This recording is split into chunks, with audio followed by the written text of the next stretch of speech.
नमस्कार दोस्तों, स्वागत है आपका अपने YouTube channel target with MS में। हिट की जंग एमएस के संग साइंस रिवीजन क्लास में आपका हार्दिक स्वागत और अभिनंदन। जैसा कि आपको पता है कि साइंस रिवीजन क्लास चल रही है और एनसीईआरटी और आरबीसी आधारित प्रश्नोत्तर के माध्यम से हम साइंस की रिवीजन क्लास ले रहे हैं, जिसमें जितने भी रिट में टॉपिक है साइंस के उनसे संबंधित टॉपिक की बात करेंगे।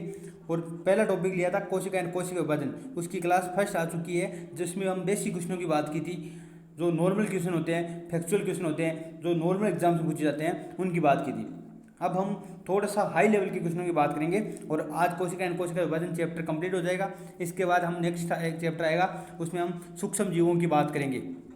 तो चलिए शुरू करते हैं क्लास को। आपसे एक बात की मैं उम्मीद करता हूँ कि आपने सिलेबस पूर्ण कर लिया होगा और आप इस क्लास को केवल रिवीजन के तौर पर देखें, क्योंकि इसमें क्वेश्चंस के माध्यम से रिवीजन किया जा रहा है। और लॉकडाउन में कुछ बच्चे पढ़ाई नहीं कर पा रहे हैं, इस वजह से कुछ फैक्ट है जो जैसे तारीख है, प्रतिपादक है, खोजकर्ता है, आविष्कारक है, इन सब चीज़ें क्या कुछ भूल जाते हैं, उसकी वजह से ये क्लास लाई गई है। और आप रिवीजन क्लास में कुछ चीज़ें आपको मौखिक बताई जाएगी, उनके बारे में आप ध्यान रखें। और अगर आपके नोट्स में ऐसी चीज़ें ऐड नहीं है, एनसीईआरटी और आरबीसी आधारित है, इसलिए अगर ऐसी चीज़ें ऐड नहीं तो आप ज़रूर ऐड करें अपने नोट्स में। चलिए शुरू करते हैं। अगर इसकी आपको पीडीएफ चाहिए तो आप टेलीग्राम ज्वाइन कर सकते हैं, टारगेट विद एमएस। चलिए पहला प्रश्न है, निम्नलिखित जीवों पर विचार कीजिए। 4 जीव दिए हैं, इन पर विचार करना है। अमीबा, कवक, बैक्टीरिया और पैरामीशियम। अमीबा, कवक यानी फंजाई, बैक्टीरिया और पैरामीशियम, इन पर विचार करो। और पूछा गया है कि उपयुक्त जीवों में से कौन सा बहुकोशिक जीव है। केवल 1 और 2, केवल 2, केवल 1 और 4, केवल 1, 3 और 4। तो बहुकोशिक जीवों की बात करें तो पहले आपको बता दूं एक कोशिक जीव और बहुकोशिक जीव क्या होते हैं। ऐसे जीव जिनका शरीर एक ही कोशिका से बना होता है क्या कहलाते हैं? एक कोशिक जीव कहलाते हैं। जबकि ऐसे जीव जिनका शरीर बहुत सी कोशिकाएं मिलकर एक उत्तक का निर्माण करती है और उत्तक विशिष्ट संरचनाएं होती है कोशिकाओं की, जो एक विशिष्ट कार्य को संपादित करती है, तो ऐसे जीव क्या कहलाते हैं? बहुकोशिक जीव कहलाते हैं। तो हम एक कोशिक जीवों की बात करें तो अमीबा, बैक्टीरिया, पैरामीशियम, क्लेमाइडोमोनास, ये सब क्या होते हैं? एक कोशिक जीव होते हैं। जबकि जो कवक, फंजाई और जंतु और पादप जितनी भी कोशिकाएं हैं वो क्या कहलाती हैं? वो है बहुकोशिक जीव है। इसका मतलब क्या हो गया? तो इसका केवल 2 होना चाहिए उत्तर, तो इसका हो गया केवल 2, बी आंसर हो गया। नेक्स्ट प्रश्न है, सूची फर्स्ट को सूची सेकंड से सुमेलित कीजिए तथा नीचे दी गए कूट का प्रयोग करके सही उत्तर चुनिए। सूची दी हुई है, इधर आविष्कारक दिया हुआ है और इधर आविष्कार दिया हुआ है, इधर आविष्कारक दिया है। पूछा है, पहला पूछा आपको कोशिका की खोज किसने की। तो आपको सीधा मैं बता देता हूँ कि कोशिका की खोज करने वाले वो है रॉबर्ट हुक। जैसा कि आप देख पा रहे हैं ऑप्शन 4 में दिया हुआ है रॉबर्ट हुक, जैसे आपको दिखाई नहीं दे रहा होगा, ये रॉबर्ट हुक ऑप्शन ना, चौथा ऑप्शन है रॉबर्ट हुक। तो कोशिका की खोज करने वाले कौन थे? रॉबर्ट हुक थे, ये रॉबर्ट हुक। सर्वप्रथम तालाब के जल में स्वतंत्र रूप से जीवित कोशिका की खोज किसने की थी? तो वो की थी ल्यूवेनहोक ने। देखो, सर्वप्रथम कोशिका की खोज की गई थी 1665 ईस्वी में रॉबर्ट हुक के द्वारा, लेकिन जो कोशिका रॉबर्ट हुक ने खोजी थी वो मर्द कोशिका थी, इसलिए 1676 ईस्वी में, बात आती है 1676 ईस्वी में ल्यूवेनहोक ने सर्वप्रथम तालाब के जल में स्वतंत्र रूप से जीवित कोशिकाओं की खोज की। किसने की? ल्यूवेनहोक ने। केंद्र की खोज करने वाले कौन है? तो केंद्र की खोज किसने की? रॉबर्ट ब्राउन ने। तो इसका यह हो गया, इसका ल्यूवेनहोक, केंद्र की खोज रॉबर्ट ब्राउन ने। ब्लैक रिएक्शन विधि की खोज किसने की? तो ब्लैक रिएक्शन विधि क्या है? तो कैमिलो गोल्जी ने सर्वप्रथम ब्लैक रिएक्शन विधि, और इसी विधि के आधार पर गोल्जिका की खोज हुई थी। जैसा कि आपको पता होगा कैमिलो गोल्जी ने सर्वप्रथम तंत्रिका और जो कोशिका संरचनाएं होती हैं उनको अभिरंजित करने की एक क्रांतिकारी विधि प्रदान की थी, जिसे ब्लैक रिएक्शन विधि के नाम से जाना जाता है। और इसी बाद में क्या का गोल्जी उपकरण या गोल्जी काय कहा गया था। और इसी कैमिलो ब्लैक रिएक्शन विधि या गोल्जी काय की खोज के लिए 1906 में इन्हें नोबेल पुरस्कार से सम्मानित भी किया गया, ये भी आपको पता होना चाहिए। अब आपको बता रहा था मैं, जो ल्यूवेनहोक है इनको सूक्ष्म जैविका का पिता भी कहा जाता है, क्योंकि इन्होंने सर्वप्रथम बैक्टीरिया की खोज भी ल्यूवेनहॉक ने की थी। जैसा कि हम नेक्स्ट चैप्टर आएगा सूक्ष्म जीव वाला, जिसमें जीवाणु, वायरस और कवक की बात करेंगे, उसमें भी हम बात करेंगे ल्यूवेनहॉक की।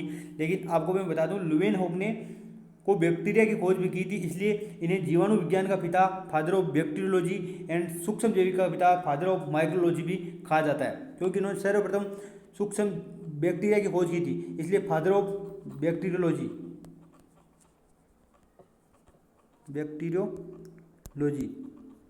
सूक्ष्म जैविक का पिता और जीवाणु विज्ञान का पिता, दोनों का पिता, फादर ऑफ माइक्रोबायोलॉजी और फादर ऑफ बैक्टीरियोलॉजी, इन दोनों का पिता कहा जाता है इन्हें, ये भी आपको ध्यान रखना है।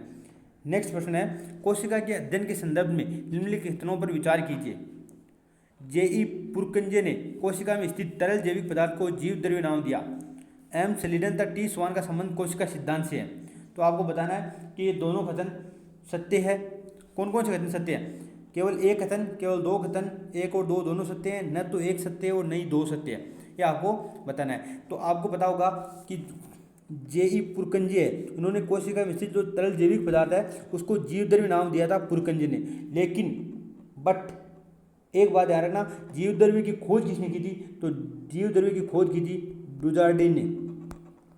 जीवद्रव्य की अगर खोज की बात आ जाए तो आपको बताना है डुजार्डिन ने, जबकि इसका नामकरण किसने किया था? तो इसका नामकरण किया था पुरकंजे ने, और पुरकंजे ने जीवद्रव्य नाम दिया, प्रोटोप्लाज्म नाम दिया, ये भी आपको ध्यान रखना है। खोज किसने की? डुजार्डिन ने। नामकरण किसने किया? पुरकंजे ने। पहला बात तो सही है। दूसरी बात, एम. सलीडन द टी. स्वान का संबंध कोशिका सिद्धांत से है, ये भी बिल्कुल सही है। कोशिका सिद्धांत जो जंतु वैज्ञानिक थे स्वान और पादप वैज्ञानिक थे सलीडन, इनके द्वारा दिया गया था, और बाद में इसे रुडोल्फ विर्ट्सो भी इस सिद्धांत से जुड़े थे। इसका मतलब दोनों कथन सत्य है, तो ए और बी दोनों। नेक्स्ट प्रश्न है, कोशिका में उपस्थित प्लाज्मा झिल्ली निम्नलिखित में से किससे निर्मित होती है? प्रोटीन, वसा, लिपिड, ए व सी दोनों। तो आपको मैं थोड़ा सा टाइम दे देता हूँ, आप हर प्रश्न के बारे में थोड़ा सा सोचिए, क्योंकि ये ऑप्शन इस टाइप से हैं, प्रश्न इस टाइप से निर्मित किए गए हैं कि इसमें थोड़ा सा दिमाग लगाने की आपको ज़रूरत है। तो आप इनके बारे में थोड़ा सा सोचिए, और मैं आपको थोड़ा सा 1-2 सेकंड का टाइम देता हूँ आप सोचने के लिए। तो बताना, कोशिका में उपस्थित जो प्लाज्मा झिल्ली है, प्लाज्मा मेम्ब्रेन या सेल मेम्ब्रेन, निम्नलिखित में से किससे निर्मित होती है?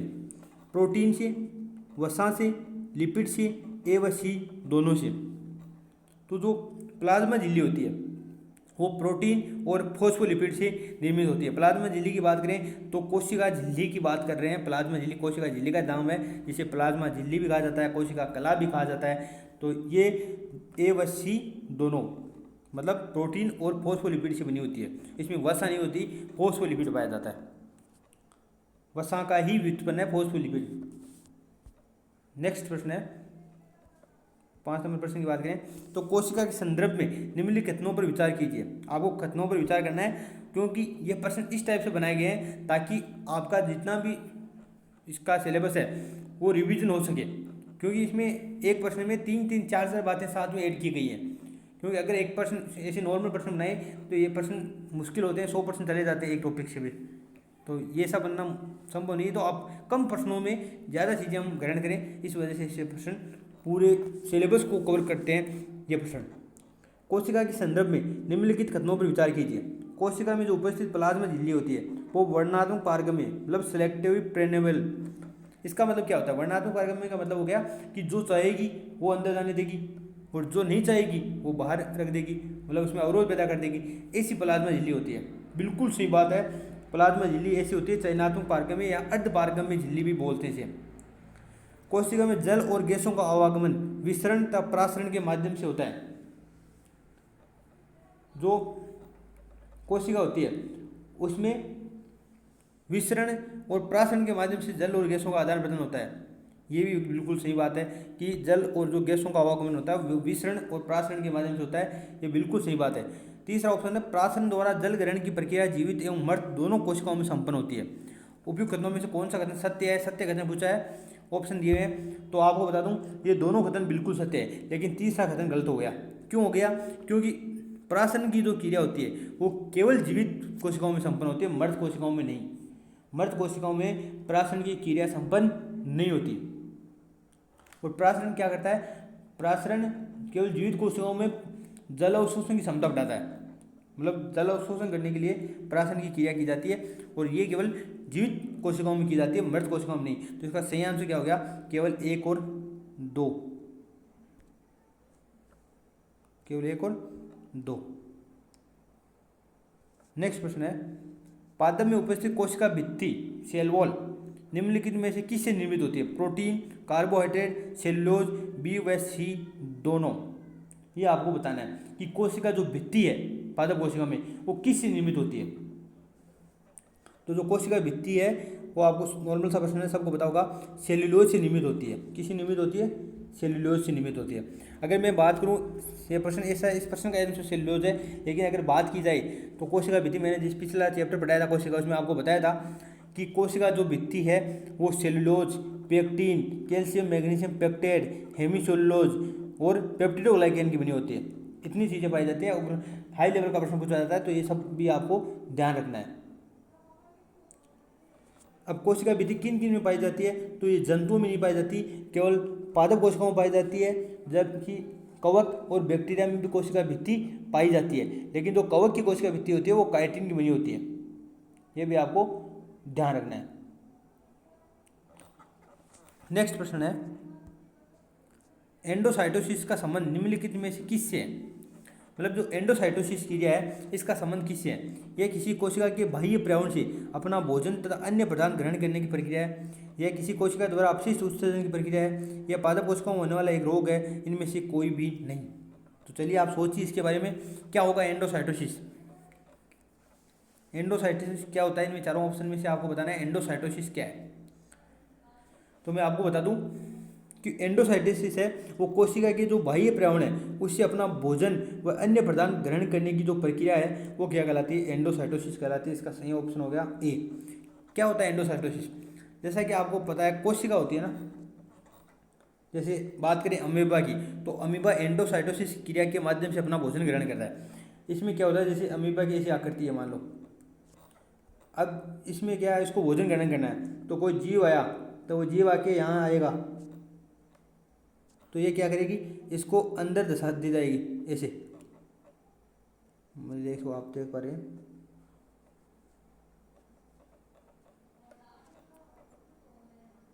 ऐसे अंदर धसाएगी। फिर क्या है, धीरे धीरे धीरे धीरे धीरे धीरे इसको ढक लेगी, और ढक के इसको जो भी कीट है उसको अंदर लेके फंसा लेगी। तो ये होता है इसका, इसको बोलते हैं एंडोसाइटोसिस। अब एक होता है एक्सोसाइटोसिस। एक्सोसाइटोसिस में क्या होता है, जो जीव जो कीट है उसको अमीबा पचा लेती है, और जो उत्सर्जित पदार्थ होता है उसको धीरे धीरे इससे वापस बाहर निकाल देती है, इसको बोलते हैं एक्सोसाइटोसिस। ये कोशिका में पाया जाता है, और जैसे अमीबा इनमें पाया जाता है। तो आपको ध्यान रखना है एक्सोसाइटोसिस है वो क्या है, इसका सही आंसर क्या है, वो है 1 नंबर। नेक्स्ट प्रश्न है, कोशिका में पाए जाने वाले क्रोमोसोम, क्रोमोसोम होता है गुणसूत्र, के संदर्भ में निम्नलिखित कथनों पर विचार कीजिए। ये कोशिका के केंद्रक में उपस्थित होते हैं। बिल्कुल सही बात है कि कोशिका में केंद्रक में पाए जाते हैं क्या, क्रोमोसोम या गुणसूत्र। ये डीएनए तथा प्रोटीन से निर्मित होते हैं। ये भी बिल्कुल सही बात है कि ये डीएनए और हिस्टोन प्रोटीन पाई जाती है इनमें, और ये आनुवंशिक गुणों के लिए उत्तरदायी होते हैं। ये भी बिल्कुल सही बात है कि जो डीएनए है वो आनुवंशिक गुणों के लिए उत्तरदायी होते हैं। तो कौन सा कथन सही है ये पूछा है, तो इसमें तीनों कथन सही है, तो इसका ऑप्शन हो गया डी, 1, 2 और 3 तीनों सही है इसमें। देखो आप देख रहे हैं 1, 2 और 3 डी ऑप्शन में है, और इसका ऑप्शन हो गया डी सही।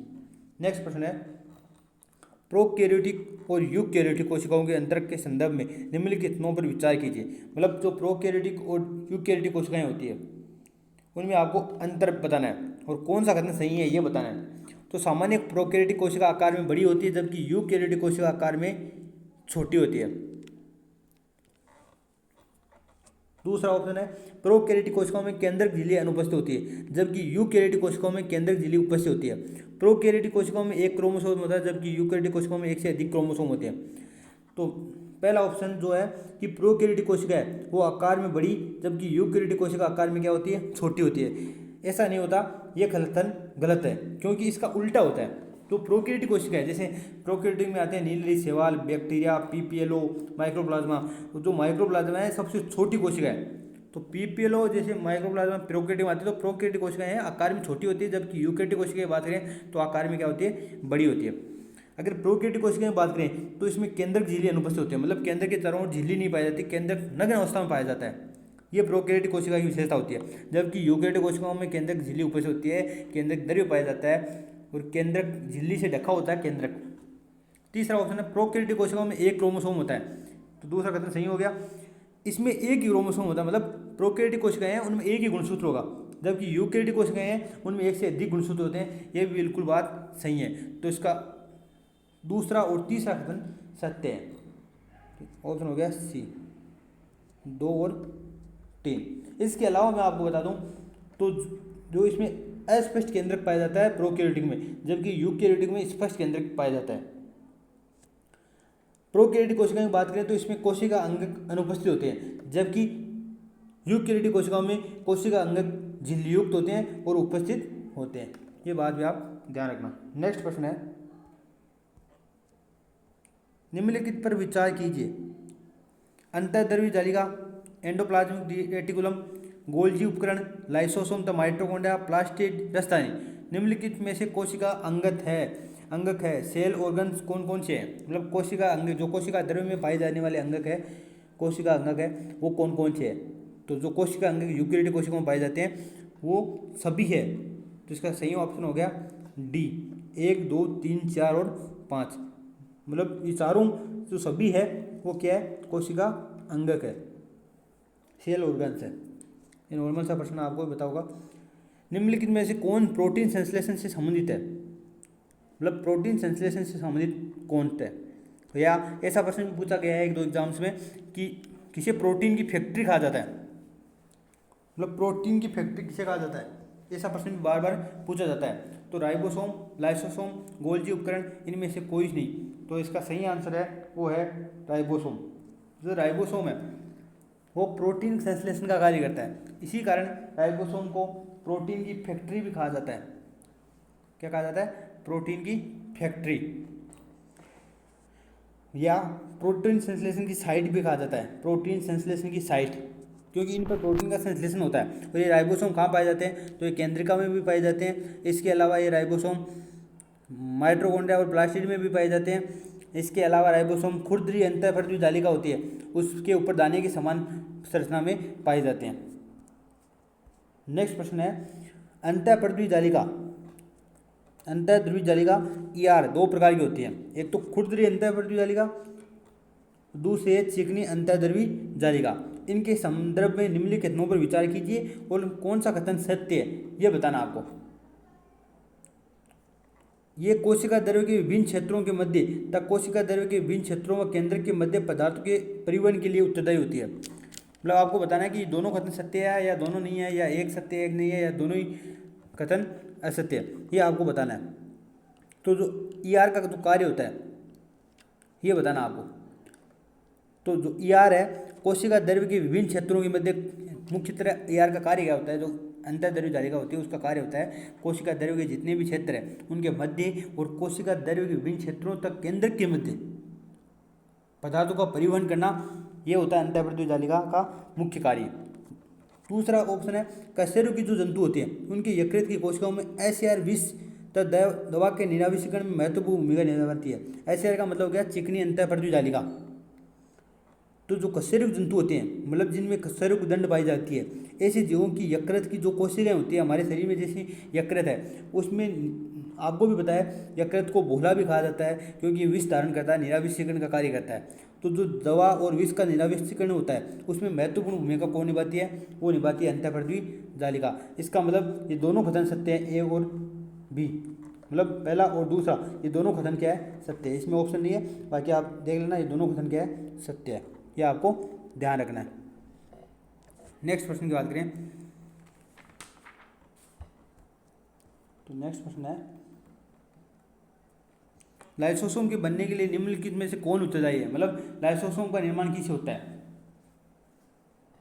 लाइसोसोम वही लाइसोसोम है जिसे आत्मघाती थैली भी कहा जाता है, तो इसका निर्माण किससे होता है, अंतःपर्दीय जालिका, गोल्जी उपकरण, माइटोकॉन्ड्रिया। तो जो लाइसोसोम का निर्माण होता है वो होता है गोल्जी उपकरण से। किससे होता है, गोल्जी उपकरण से लाइसोसोम का निर्माण होता है। और गोल्जी उपकरण से क्या निर्माण होता है, तो गोल्जी उपकरण से लाइसोसोम भी बनता है, और इसके अलावा गोल्जी उपकरण से जो शुक्राणु का अग्रपिंडक होता है, मतलब जो शुक्राणु होता है इसका जो अग्रभाग होता है ये भाग, ये गोल्जी उपकरण का ही बना होता है, गोल्जी काय का बना होता है। नेक्स्ट प्रश्न है, लाइसोसोम के संदर्भ में निम्नलिखित कथनों पर विचार कीजिए। ये कोशिका का अपशिष्ट निपटान तंत्र है। बिल्कुल सही बात है कि कोशिका का अपशिष्ट निपटान तंत्र कहा जाता है लाइसोसोम को, क्योंकि ये सड़ी गली जो कोशिकाएं हैं, जो विकृत कोशिकाएं हैं, उनको पचाने का कार्य करता है और इसमें विभिन्न जलवर्ण एंजाइम पाए जाते हैं, खतरनाक एंजाइम पाए जाते हैं कि ये कोशिका को पचा लेते हैं। इनमें बहुत शक्तिशाली पाचक एंजाइम पाए जाते हैं, ये भी बिल्कुल सही बात है। ये कोशिका की आत्मघाती सुसाइडल बैग्स कहलाती है, आत्मघाती थैली कहलाती है, ये भी बिल्कुल सही बात है। इसका मतलब कथन 1, 2 और 3 तीनों सत्य है, ये आपको ध्यान रखना है। अब आपको बता दूं कोशिका को आत्मघाती थैली क्यों कहते हैं। मैंने पिछली वीडियो में भी चर्चा की थी कि जिस वीडियो में हमने कोशिका वाले चैप्टर के बारे में बात की थी, उसमें हमने बात की थी कि आत्मघाती थैली क्यों कहते हैं। क्योंकि कुछ जैसे मेटाबॉलिज्म क्रियाएँ हो रही हैं, कोशिका उपापचय क्रिया हो रही है, उनमें अगर व्यवधान हो गया या कोशिका क्षतिग्रस्त हो गई या मृत हो गई तो क्या होगा, लाइसोसोम फट जाएंगे और लाइसोसोम फटने पर उसमें जो उपस्थित एंजाइम है वो अपनी ही कोशिका को पाचित कर लेते हैं। इस कारण लाइसोसोम को कोशिका की आत्मघाती थैली कहा जाता है। और जो लाइसोसोम में जो पाए जाते हैं ना एंजाइम, उनका निर्माण कहा जाता है, तो उनका निर्माण होता है आरईआर में, ये आपको ध्यान रखना है। जो आरईआर है, खुरदरी अंतःपर्तु जालिका है, उसमें इनका निर्माण होता है, किसका, इन एंजाइमों का। नेक्स्ट प्रश्न है, माइटोकॉन्ड्रिया के संदर्भ में निम्नलिखित कथनों पर विचार कीजिए। ये आपको बताना है। और माइटोकॉन्ड्रिया से हर बार प्रश्न पूछा जाता है रीट एग्जाम में, क्योंकि ये बहुत इंपॉर्टेंट कोशिका अंगक है। यह कोशिका का बिजली घर है, पावर हाउस है। बहुत एग्जाम, राजस्थान पुलिस, एलडीसी, पटवारी, हर एग्जाम में पूछा जाता है कोशिका का बिजली घर, शक्ति ग्रह, पावर हाउस, किचन। ये कौन है, माइटोकॉन्ड्रिया। बिल्कुल सही बात है, बिल्कुल सही बात। कोशिका दोहरी झिल्ली होती है। मैंने पिछले वीडियो जैसे कि आपने पढ़ा होगा, कोशिका चैप्टर पढ़ाया था, उसमें भी बताया था कि दोहरी झिल्ली युक्त कोशिका अंग है वो है पीएमए, पीएमएन, प्रधानमंत्री नरेंद्र मोदी। इसका मतलब क्या हो गया, पी का मतलब हो गया प्लास्टिक, एम का मतलब माइटोकॉन्ड्रिया, एन का मतलब न्यूक्लियस या केंद्रक। मतलब ये तीनों अंगों में दोहरी झिल्ली पाई जाती है, जबकि राइबोसोम झिल्ली रहित होता है, बाकी में एक एक झिल्ली पाई जाती है। तो ये दोहरी झिल्ली युक्त अंगक है।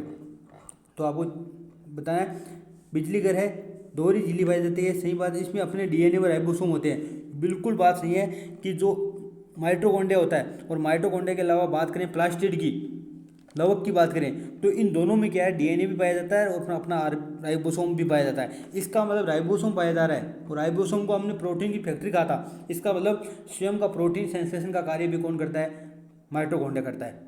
ये अपना कुछ प्रोटीन स्वयं संश्लेषित कर लेता है। तो आपको भी बताया राइबोसोम पाया जा रहा है, इसका मतलब प्रोटीन संश्लेषण भी करेगा। तो इसका सही कथन कौन सा है, तो ये चारों कथन सत्य है, 1, 2, 3 और 4, ये चारों कथन इसके सत्य है, ये आपको ध्यान रखना है। और एक भी और बता दूं, एडिनोट्राइफॉस्फेट के रूप में ये अपनी ऊर्जा, कोशिका को ऊर्जा प्रदान करने का कार्य करता है। नेक्स्ट प्रश्न है, प्लास्टिड 2 प्रकार के होते हैं। देखो अगर बात करें आरबीसी बुक की 9th क्लास की, तो उसमें प्लास्टिड के 3 प्रकार बताए गए हैं। मुख्यतः 2 ही प्रकार होते हैं, एक तो क्रोमोप्लास्ट होता है, एक ल्यूकोप्लास्ट होता है। क्रोमोप्लास्ट का वर्णी लवक, ल्यूकोप्लास्ट का मतलब अवर्णी लवक। अवर्णी का मतलब ये रंगीन है या सफ़ेद कलर का होगा, क्रोमोप्लास्ट होगा वो वर्णी होगा, मतलब रंगीन होगा, जैसे नारंगी है, हरित लवक है। अब उसमें क्या है, एक क्लोरोप्लास्ट और दिया है आरबीसी में। अब जो क्लोरोप्लास्ट है वो क्रोमोप्लास्ट का ही एक भाग है, मतलब क्रोमोप्लास्ट की श्रेणी में रखा जाता है क्लोरोप्लास्ट का, क्योंकि ये वर्णी, वर्णी का मतलब कलरफुल, और हरित लवक जो क्लोरोप्लास्ट होता है वो हरे रंग का होता है, मतलब हरित कलर का होता है। इसका मतलब क्या हो गया, इसका मतलब हो गया जो क्लोरोप्लास्ट है वो क्रोमोप्लास्ट का एक भाग है। तो कथनों पर विचार करना है, कौन सा कथन सत्य है ये बताना आपको। प्लास्टिड केवल पादप कोशिकाओं में स्थित होते हैं, बिल्कुल सही बात है। यही तो एक मुख्य अंतर होता है पादप कोशिका और जंतु कोशिका में। एक जब हम अंतर की बात करते हैं तो ये मुख्य अंतर है जो स्वपोषी और परपोषी का निर्धारण करता है, कि पादप कोशिका में केवल प्लास्टिड पादप कोशिकाओं में पाया जाता है, जंतु कोशिकाओं में नहीं।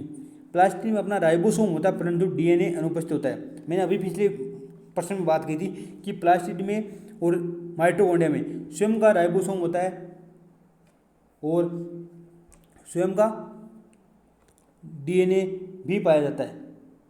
ये हमने अभी पिछले प्रश्न में बात की थी। तो ये मतलब दूसरा कथन क्या हो गया, गलत हो गया, क्योंकि इसमें डीएनए भी पाया जाता है, डीएनए अनुपस्थित नहीं होता, राइबोसोम और डीएनए स्वयं के डीएनए भी पाया जाता है, राइबोसोम भी पाया जाता है। तो इसका कौन सा कथन सही है, तो केवल एक, मतलब फर्स्ट कथन इसका सत्य है, ये आपको ध्यान रखना है, क्योंकि प्लास्टिड माइटोकॉन्ड्रिया की तरह ही होते हैं, और ये क्या है, इनमें डीएनए भी पाया जाता है और राइबोसोम भी पाए जाते हैं। रसदानियों के संदर्भ में, नेक्स्ट क्वेश्चन है, रसदानियों के संदर्भ में निम्नलिखित में से कौन सा कथन सही है, जंतु कोशिका में ये छोटी जबकि पादप कोशिकाओं में बहुत बड़ी होती है।